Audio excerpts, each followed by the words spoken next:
ನಮಸ್ಕಾರ ಸ್ನೇಹಿತರೆ, ನಿಮಗೆಲ್ಲರಿಗೂ ಕಲಾಜ್ಯೋತಿ ಅಕಾಡೆಮಿಗೆ ಸ್ವಾಗತ. ಈ ಒಂದು ವಿಡಿಯೋದಲ್ಲಿ ನಾನು ಒಣ ಕೊಬ್ಬರಿಯನ್ನು ಬಳಸಿ ಹೇಗೆ ಅಂಟಿನ ಉಂಡೆ ಮಾಡೋದು ಅನ್ನೋದನ್ನು ತೋರಿಸ್ಕೊಡ್ತೀನಿ.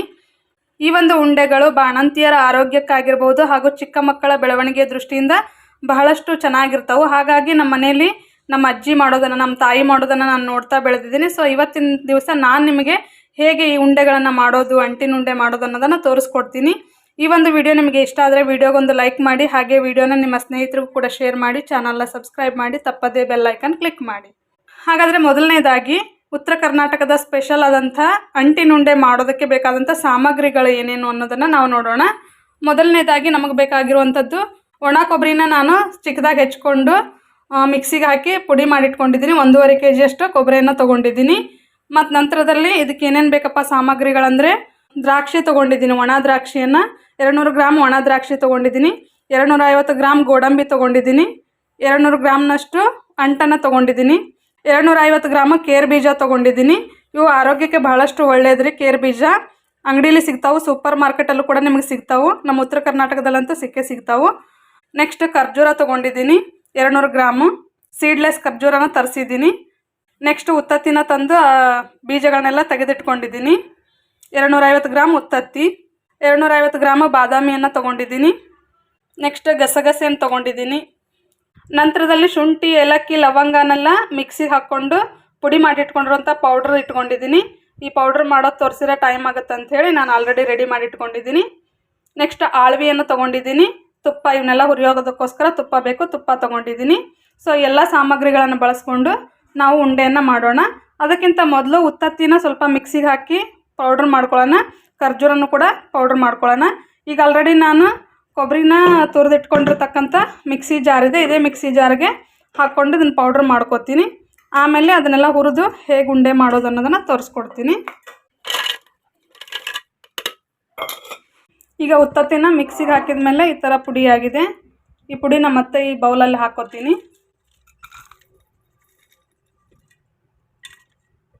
ನೆಕ್ಸ್ಟ್ ಈ ಖರ್ಜೂರ ಇದೆಯಲ್ಲ, ಇದನ್ನು ಕೂಡ ಮಿಕ್ಸಿಗೆ ಹಾಕಿ ಸಣ್ಣ ಮಾಡ್ಕೊತೀನಿ. ಇದಕ್ಕೆ ಸ್ವಲ್ಪ ಕೊಬ್ಬರಿ ಹಾಕಿ ಮಿಕ್ಸಿಗೆ ಹಾಕ್ತೀನಿ, ಇಲ್ಲಾಂದರೆ ಅಂಟಂಟಾಗಿಬಿಡುತ್ತೆ.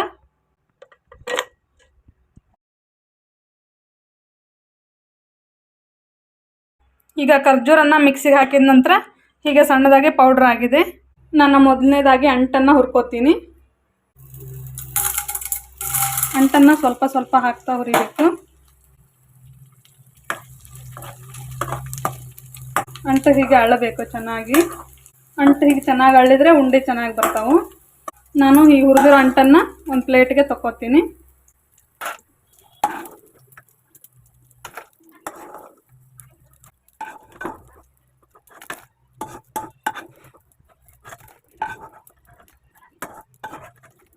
ಹೀಗೆ ನಾನು ತೊಗೊಂಡಿರೋ ಎಲ್ಲ ಅಂಟನ್ನು ಸ್ವಲ್ಪ ಸ್ವಲ್ಪ ಹಾಕಿ ಹುರ್ಕೊಂಡಿಟ್ಕೋತೀನಿ.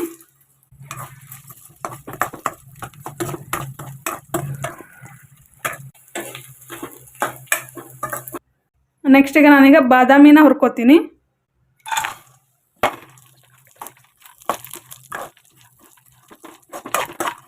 ಹುರಿದಿರ್ತಕ್ಕಂಥ ಬಾದಾಮಿನ ನಾನು ಆಗಲೇ ಅಂಟನ್ನು ತಗೊಂಡಿದ್ನಲ್ಲ, ಅದೇ ಪ್ಲೇಟಲ್ಲಿ ತಗೋತೀನಿ. ಈ ಥರ ಹುರಿದ ಮೇಲೆ ಪ್ಲೇಟಲ್ಲಿ ತಕ್ಕೋರಿ.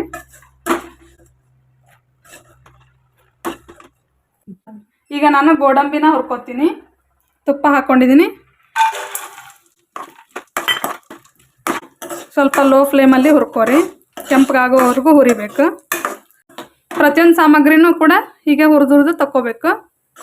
ಈ ಥರ ನಾವು ತುಪ್ಪದಲ್ಲೇ ಹುರಿದು ಉಂಡೆ ಮಾಡೋದ್ರಿಂದ ಟೇಸ್ಟ್ ಚೆನ್ನಾಗಿ ಬರ್ತಾವೆ ಮತ್ತು ಆರೋಗ್ಯಕ್ಕೂ ಒಳ್ಳೆಯದು. ಉಂಡೆ ಭಾಳ ದಿವಸದವರೆಗೂ ಇಟ್ಟರೆ ಕೆಡೋದಿಲ್ಲ. ಹಾಗಾಗಿ ಎಲ್ಲನೂ ಕೂಡ ಫ್ರೈ ಮಾಡಿ ಪಾಕದಲ್ಲಿ ಹಾಕಿ ಉಂಡೆನ ಮಾಡಬೇಕು. ನೆಕ್ಸ್ಟ್ ನಾನೀಗ ದ್ರಾಕ್ಷಿನ ಹುರ್ಕೋತಾ ಇದ್ದೀನಿ. 200 ಗ್ರಾಮ್ನಷ್ಟು ದ್ರಾಕ್ಷಿನ ತೊಗೊಂಡಿದ್ದೀನಿ. ಈ ಥರ ದ್ರಾಕ್ಷಿನ ಹುರ್ಕೋಬೇಕು, ತುಪ್ಪದಲ್ಲಿ ಹಾಕಿ ಹುರಿಬೇಕು.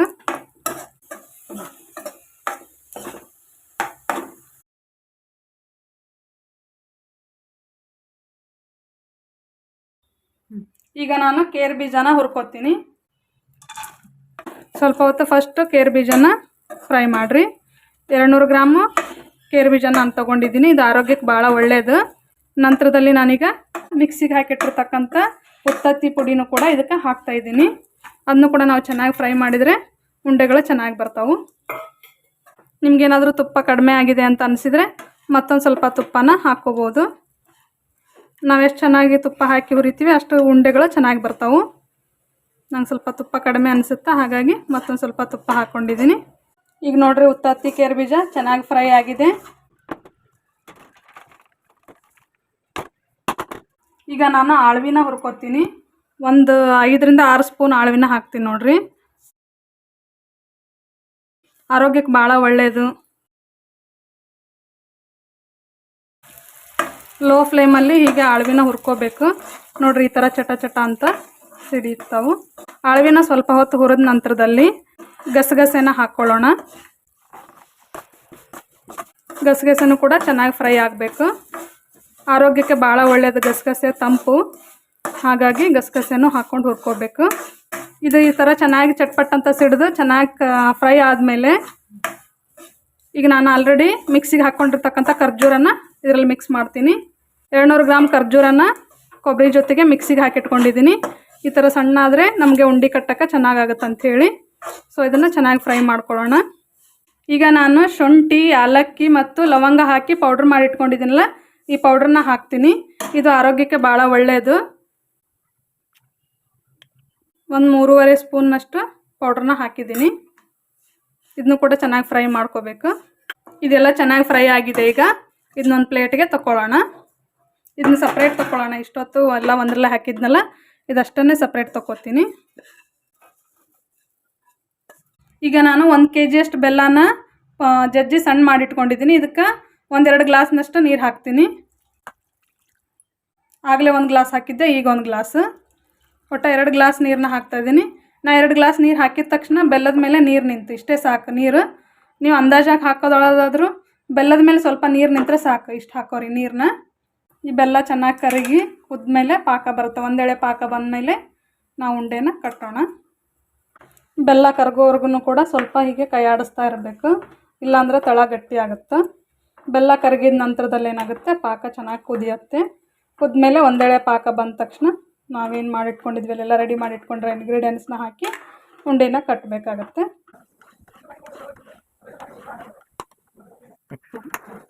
ನೋಡ್ರಿ, ಈಗ ಪಾಕ ಚೆನ್ನಾಗಿ ಕುದ್ದ ನಂತರ ಒಂದೆಳೆ ಪಾಕ ಬರಬೇಕು. ಬಂದಿದೆಯಲ್ವ ಅಂತ ನೋಡೋಣ. ಈಗ ಕಾಣಿಸುತ್ತೆ ನೋಡಿ, ಒಂದೆಳೆ ಪಾಕ ಇಷ್ಟು ಬಂದರೆ ಸಾಕು. ಈಗ ನಾನು ಸ್ಟೋವ್ನ ಬಂದ್ ಮಾಡ್ತೀನಿ. ಈಗ ಈ ಪಾಕನ ಸೋಸ್ಕೊಳ್ಳೋಣ್ರಿ. ಯಾಕಂದರೆ ಕಸರು ಹೊಲಸು ಏನಾರ ಇರ್ತಲ್ಲ, ಅದಕ್ಕೋಸ್ಕರ ದೊಡ್ಡ ಪಾತ್ರೆಯಲ್ಲಿ ಸೋಸ್ಕೋತಾ ಇದ್ದೀನಿ. ಯಾಕಂದರೆ ಎಲ್ಲ ಇಂಗ್ರೀಡಿಯೆಂಟ್ಸ್ನ ಹಾಕಿ ಚೆನ್ನಾಗಿ ಕಲಸೋಕ್ಕೆ ಹೆಲ್ಪ್ ಆಗಲಿ ಅಂತ.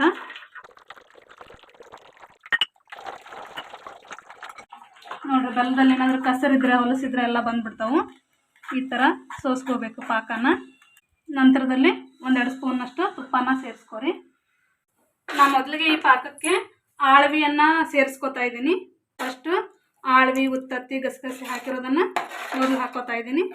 ಇನ್ನು ಚೆನ್ನಾಗಿ ಕಲಸಿದ ನಂತರ ನಾವೇನು ಇದುವರೆಗೂ ಹುರಿದಿಟ್ಕೊಂಡಿದ್ವಲ್ಲ ಡ್ರೈ ಫ್ರೂಟ್ಸ್ನ, ಆ ಎಲ್ಲ ಡ್ರೈ ಫ್ರೂಟ್ಸ್ನ ಈ ಪಾತ್ರೆಗೆ ಹಾಕಿದ್ದೀನಿ. ಇವನ್ನೆಲ್ಲ ಸೇರಿಸ್ತಾ ಇದ್ದೀನಿ. ಗೋಡಂಬಿ, ದ್ರಾಕ್ಷಿ, ಉತ್ತತ್ತಿ ಎಲ್ಲ ಏನು ಡ್ರೈ ಫ್ರೂಟ್ಸ್ನ ನಾನು ಹುರಿದಿಟ್ಕೊಂಡಿದ್ದೆ, ಆ ಎಲ್ಲ ಡ್ರೈ ಫ್ರೂಟ್ಸ್ನ ಹಾಕ್ತಾಯಿದ್ದೀನಿ. ಮೊದಲಿಗೆ ಎಲ್ಲನೂ ಪಾಕದಲ್ಲಿ ಹಾಕಿ ಈ ಥರ ಚೆನ್ನಾಗಿ ಕಲಿಸ್ಕೊರಿ. ದೊಡ್ಡ ಪಾತ್ರೆ ಆದರೆ ಕಲಸೋಕ್ಕೆ ಹೆಲ್ಪ್ ಆಗುತ್ತೆ ಅಂತೇಳಿ ನಾನು ದೊಡ್ಡ ಪಾತ್ರೆಯಲ್ಲಿ ಹಾಕ್ಕೊಂಡಿದ್ದೀನಿ. ಈಗ ನಾವು ಕೊಬ್ಬರಿನ ಹಾಕ್ಕೊಳ್ಳೋಣ. ಕೊಬ್ಬರಿನ ಮಿಕ್ಸಿಗೆ ಹಾಕಿ ಸಣ್ಣಗೆ ಪುಡಿ ಮಾಡಿಟ್ಕೊಂಡಿದ್ದೀವಿ. ಈ ಪುಡಿನ ಹಾಕಿ ಕಲಿಸ್ತಾ ಹೋಗೋಣ. ಸ್ವಲ್ಪ ಸ್ವಲ್ಪ ಕೊಬ್ಬರಿನ ಹಾಕ್ತಾ ಕಲಿಸ್ತಾ ಹೋಗಬೇಕು.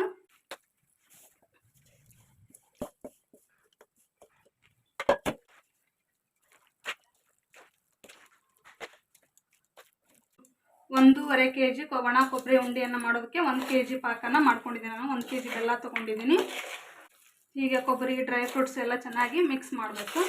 ಮಿಕ್ಸ್ ಮಾಡಿದ ನಂತರ ಬಿಸಿ ಇರುವಾಗಾದರೂ ಉಂಡೆ ಕಟ್ಟಿರಿ, ಅಥವಾ ನಿಮಗೆ ಬಿಸಿಯಾಗಿ ಕಟ್ಟೋಕ್ಕಾಗಲಿಲ್ಲ ಅಂದರೆ ಇದು ಆರಿದ ನಂತರ ಒಂದು ಅರ್ಧ ತಾಸು ಆರೋದಕ್ಕೆ ಬಿಟ್ಟು ನಂತರದಲ್ಲಿ ಕೂಡ ಉಂಡೆಯನ್ನು ನಾವು ಕಟ್ಬೋದು.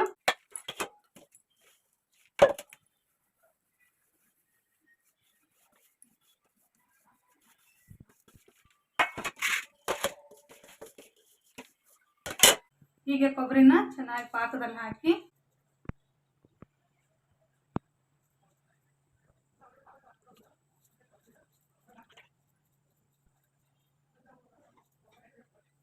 ಹೀಗೆ ನಾವು ಮೀಡಿಯಂ ಸೈಜ್ ಗಾತ್ರದ ಉಂಡೆಗಳನ್ನ ಕಟ್ಟಬೇಕು. ಬಾಣಂತಿಯರಿಗೆ ದಿನ ಬೆಳಗ್ಗೆ ಮತ್ತು ಸಾಯಂಕಾಲ ಒಂದೊಂದು ಉಂಡೆಯನ್ನು ಕೊಡಬೇಕು. ಚಿಕ್ಕ ಮಕ್ಕಳ ಬೆಳವಣಿಗೆ ದೃಷ್ಟಿಯಿಂದಲೂ ಬಹಳಷ್ಟು ಚೆನ್ನಾಗಿ ಇರುತ್ತೆ ಉಂಡೆಗಳು. ಮಕ್ಕಳು ತುಂಬ ಇಷ್ಟಪಟ್ಟು ತಿಂತಾರೆ.